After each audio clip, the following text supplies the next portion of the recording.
গরমের মধ্যে এমন ম্যাঙ্গো ঠান্ডা ঠান্ডা ডেজার্ট থাকলে কেমন হয় বলো তো। আজকে তৈরি করেছিলাম ঠান্ডা ঠান্ডা ম্যাঙ্গো সাবুদানা দিয়ে ডেজার্ট। তো এই ডেজার্ট তৈরি করার জন্য লাগবে সাবুদানা। এর জন্য এখানে নর্মাল পানির মধ্যে আমি সাবুদানাগুলো দিয়ে দিলাম, তোমরা তোমাদের যতটুকু প্রয়োজন সে অনুযায়ী দিয়ে দিবে। এরপরে নেড়েচেড়ে আমি এখানে জালটা জ্বালিয়ে দিয়েছি। এখন সাবুদানাটা ঢেকে একটু পরপর নেড়েচেড়ে দিয়ে সেদ্ধ করে নিতে হবে। আর অন্য সাইডে আমি দিয়ে দিলাম একটি পাত্র, এখন দিয়ে দিব দুধ।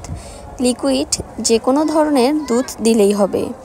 তো আমি এখানে আধা কেজির মতো দুধ দিয়ে দিয়েছিলাম। এখন এটাকে নেড়েচেড়ে ভালোভাবে জাল করে নিতে হবে। এই ডেজার্টটি খুবই ইজি এবং খুব অল্প কিছু উপকরণ দিয়েই বাসায় তৈরি করে নিতে পারবে।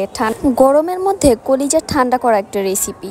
তো আমি এখন দুধের মধ্যে দিয়ে দিলাম পরিমাণ মতো চিনি, আর এখানে পাউডার মিল্ক দিয়ে দিতে হবে। আমি 2 টেবিল চামচের মতো পাউডার মিল্ক দিয়ে ভালোভাবে নেড়েচেড়ে নিচ্ছি। যখন দুধটা কুসুম গরম থাকবে তার মধ্যে কিন্তু পাউডার দুধটা দিয়ে দিতে হবে, নয়তো পরে দুধটা ভালোভাবে মিশে না। তো এই সাইডে আমার সাবুদানাটাও কিন্তু নেড়েচেড়ে দিচ্ছি একটু পর পর, যাতে নিচে লেগে না থাকে। দুধের মিশ্রণটাকে আরও ঘন করার জন্য এখানে কর্নফ্লাওয়ার দিয়ে দিলাম 1 চামচ, 2 টেবিল চামচের মতো দিয়ে দিলাম কাস্টার্ড পাউডার। এখন একটুখানি পানি দিয়ে ভালোভাবে এটাকে মিশিয়ে নিতে হবে। ভালোভাবে মিশিয়ে না নিলে কিন্তু দুধের সাথে এটা দেওয়ার পরে দলা পেকে যাবে। তো আমি ভালোভাবে নেড়েচেড়ে মিশিয়ে নিলাম। আর দুধের ঘনত্বটা কিন্তু এখন দেখতে পারবে অনেক ঘন হয়ে গেছে, যে কারণে এই পাউডারগুলো ইউজ করা। এই ডেজার্ট তৈরি করতে দুধের ঘনত্বটা একটু বেশি লাগবে আর একটু ক্রিমি ক্রিমি ভাব লাগবে, যে কারণে আমি এই পাউডারগুলো আলাদাভাবে পানিতে গুলিয়ে এরপরে এই গরম দুধের মধ্যে দিয়ে দিব। এভাবেই কিন্তু এই পাউডারগুলো দিতে হবে। গরম দুধের মধ্যে পাউডারগুলো দিয়ে দিলে কিন্তু একদম দলা পেকে যাবে, খেতেই পারবে না। তো এভাবে দিয়ে সাথে সাথে নেড়ে চেড়ে দিচ্ছি। দেখতেই পারছো সাথে সাথেই কিন্তু ঘনত্বটা কতটা বেড়ে গেছে আর ক্রিমি ক্রিমি একটা ভাব চলে আসছে। আরও 3-4 মিনিট আমি জাল করে নিয়ে দুধটাকে নামিয়ে রাখলাম।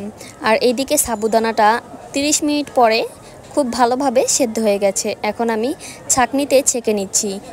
গরম পানিগুলো ছেঁকে আমি সাথে সাথেই ঠান্ডা পানি দিয়ে সাবুদানাটাকে মিক্সড করে নিচ্ছি, যাতে এটা বেশি গলে না যায়। তো ঠান্ডা পানি দিয়ে মিক্সড করে সাইড করে রেখে দেব। এটা কিন্তু ফ্রিজে রাখতে হবে, নয়তো কিন্তু ঠান্ডা হবে না, যে কারণে ফ্রিজে রেখে দিয়ে এরপরে প্রস্তুত করতে হবে সাবুদানা দিয়ে আমের ম্যাঙ্গো ডেজার্ট। তো এটাকে আমি ফ্রিজে রেখে দিয়ে এখন তৈরি করব আম। তো আমি এখানে 2টা আম নিয়ে নিয়েছিলাম। আমগুলোকে ভালোভাবে ধুয়ে পরিষ্কার করে আমি এখন কুচি কুচি করে কেটে নিলাম। একবারে ছোট ছোট পিস করে নিয়েছি। তোমরা চাইলে আরও বেশি কম বাড়িয়ে দিতে পারো। এখন আমার সাবুদানাটা কিন্তু ঠান্ডা হয়ে গেছে। এখন ডেজার্ট তৈরি করার জন্য আমি একটি পাত্রে সাবুদানা দিয়ে দিলাম, আর পরিমাণ মতো একটু চিনি দিয়ে দিলাম, যেহেতু সাবুদানার সাথে চিনি নাই। আর এখানে দিয়ে দিলাম একটু পাউডার মিল্ক। এখন এগুলোকে একটু নাড়াচাড়া করে মিক্সড করে নেব সাবুদানার সাথে চিনি আর দুধটাকে। আর যে দুধটা আমি এখানে ঘন করে জাল করে রেখেছিলাম সেটাও কিন্তু ফ্রিজে রেখে দিয়েছিলাম। তো একটু ঠান্ডা হবার পরে এখন আমি এই দুধটাও দিয়ে দিলাম। সাবুদানার মধ্যে এভাবে দিয়ে সব কিছু একসাথে মিক্সড করে নিতে হবে। আর এখন দিয়ে দিব আম। তোমরা আমের পরিমাণ কিন্তু কমিয়ে বাড়িয়ে নিতে পারো, যে যেমন পছন্দ করো সে অনুযায়ী আম দিয়ে দিবে। আমি একটু ডেকোরেট করার জন্য সাইডে অল্প কিছু আম রেখে দিয়েছি। তো আমি চারো সাইডে এভাবে আমগুলো ছিটিয়ে ছিটিয়ে দিচ্ছি সুন্দর একটি পরিবেশন করার জন্য। সাথে নিয়ে নিলাম কাঠবাদাম। কাঠবাদামগুলো একটু কুচি কুচি করে কেটে সাইড দিয়ে দিয়ে দিচ্ছি একটি সুন্দর ডেকোরেট করার জন্য। তোমরা তোমাদের স্বাদ অনুযায়ী দিতে পারো, আবার না দিলেও চলবে। এখানে দিয়ে দিলাম কিছু কিশমিশ। তো সবগুলো দেওয়ার পরে কিন্তু দেখতেই পাচ্ছ কত সুন্দর একটি কালার এসেছে, আর দেখতেও কিন্তু খুবই ইয়াম্মি লাগছে। এই গরমের দিনে এই মজাদার ডেজার্টটি তোমরা বাসায় অবশ্যই বানিয়ে খাবে। আর আমরা বাঙালিরা সবাই কিন্তু আম খুব বেশি পছন্দ করি, ঠান্ডা জাতীয় জিনিস খুবই বেশি পছন্দ করি। তোমাদের হাজব্যান্ডকে বানিয়ে খেলে তারাও কিন্তু খুব বেশি প্রশংসা করবে। তো আজকের মতো বিদায় নিচ্ছি, নতুন কোনো রেসিপি নিয়ে আবার তোমাদের সাথে চলে আসবো। সবাই ভালো থাকো, আল্লাহ হাফেজ।